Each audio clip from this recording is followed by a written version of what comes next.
श्री गणेशाय नमः। श्री सरस्वतीये नमः। श्री गणेशाय नमः। श्री सरस्वती श्री वासुदेवाय नमः। तुमको आदि ओंकारेश्वरा शंभो तुम्हें नमस्कार असो। आज इसी वीडियो में वेद मंथन गाथा ग्रंथ का 12वां मंथन लिया जा रहा है और उसी ग्रंथ का ये दूसरा नंबर का अध्याय है। 12वां मंथन इसे मंथन में इस वीडियो में कुछ भी चूक भूल होने पर वीडियो देखने वाले सभी मुझे क्षमा कीजिए। नमस्कार। हरिओम हरिओम हरिओम। 12वां मंथन ऐसा है। तन मन धन से मोह माया से इंद्रिय मन को भंग फिलाए। नाच दिखाए नाच दिखाए। उसके कारण सुख और दुख है। आसक्ति है दुख के मूल कारण है। स्वप्नों में के ऐश्वर्या जैसे विषय होते हैं। आसक्त विषयों की माया है। आसक्ति मन से जो भी हटाए। भक्त भगवत कहे वो जन्म मृत्यु से वो बच जाए। ऐसा ये 12वां मंथन है। इसी मंथन का विवरण अभी मैं देने वाला हूँ। इस वेद मंथन गाथा के 12वें मंथन में भक्त भगवत कहते हैं, हमारे इंद्रिय ही हमें सुख और दुख के ओर ले जाते हैं। सुख और दुख के ओर खींचते हैं। हमारे इंद्रिय अपने स्वाधीन रखने का, अपने हैंडवर रखने का अपना काम है। हमारे तन और मन और धन ये सब इंद्रियों को सहायता करते हैं। इंद्रियों को तन मन और धन ये मदद करते हैं। इसीलिए इंद्रिय विषयों के ओर खींचते हैं। मानव बुद्धिहीन बन जाता है। अपने इंद्रिय को मन और तन और धन सहायता करने के कारण बुद्धिहीन मानव बनता है। इसीलिए मानव माया नदी में फंसता है।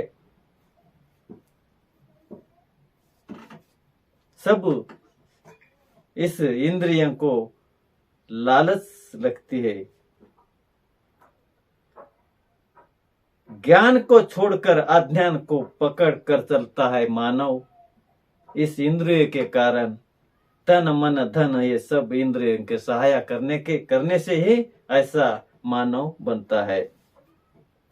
मानव के इंद्रिय मन को विषय के ओर खींचते हैं। मानव के इंद्रिय मन को विषय के ओर खींचते हैं। उसके कारण जीवन में सुख और दुख बहुत से बहुत निर्माण होता है। और सुख और दुख इस तन मन धन इंद्रिय के कारण ही होता है। आसक्त ही दुख की मूल कारण बनती है। आसक्ति ही दुख के मूल कारण बनती है। विषय तो ये मृग जल के समान है। विषय मृग जल जैसा बारिश में बहता है पानी, नली मोरी गली में, वैसा मृग जल के समान होता है विषय। या उदाहरण के लिए सपनों में के ऐश्वर्य के जैसे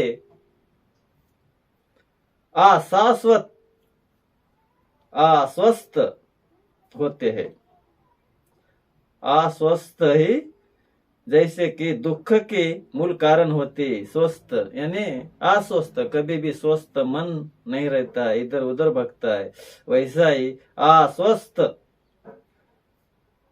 होते ही उनकी आसक्ति किसने डाली है? उनकी आसक्ति जिसने टाली यानी वही जन्म और मृत्यु के चक्र से छूटते हैं। आसक्ति को हम नजीक नहीं रखना है।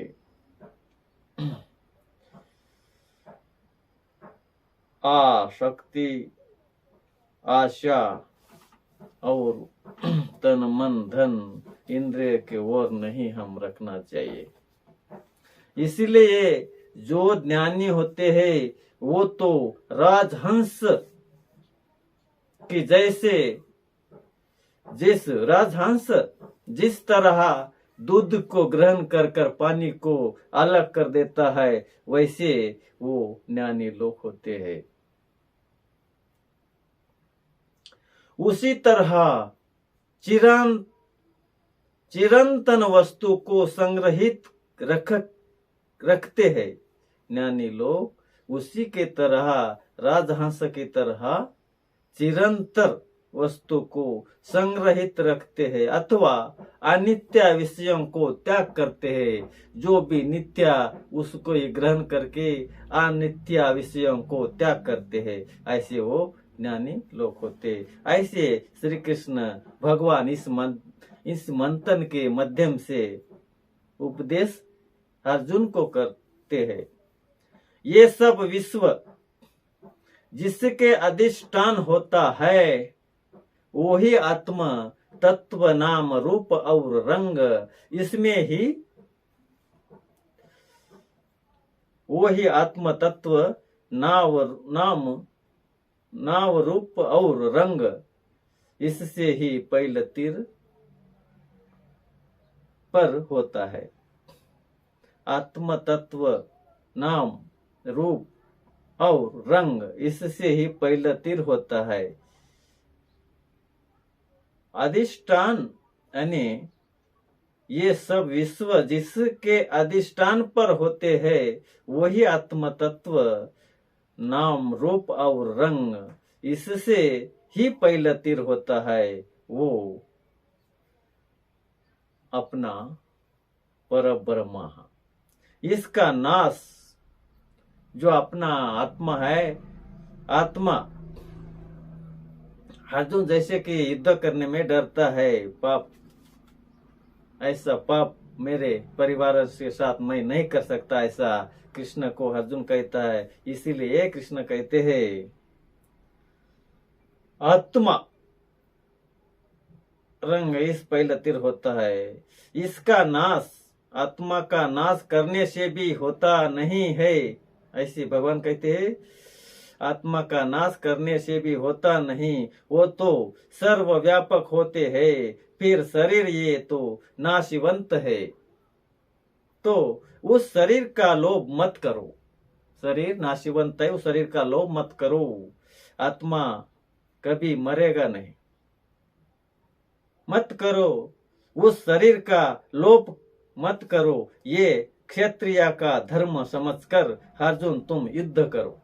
एक क्षत्रिय का धर्म समझकर अर्जुन तुम युद्ध करो। ऐसे युद्ध के समय माया ममता काम नहीं देते, ऐसे श्री कृष्ण ने उपदेश अर्जुन से कर रहा है। अर्जुन तुम युद्ध करो। माया ममता की आसक्ति जो कोई हटाए, अभी इस मंथन में भक्त भगवत भी वही कहते हैं, वही जन्म और मृत्यु से बच जाते हैं। जो भी इसी आसक्ति को हटाते हैं वही जन्म और मृत्यु से पार होते हैं और परम धाम तक पहुंच सकते हैं। इस 12वें मंथन का विवरण यहीं पर अभी समाप्त होने वाला है। सभी को राम राम, नमस्कार नमस्कार।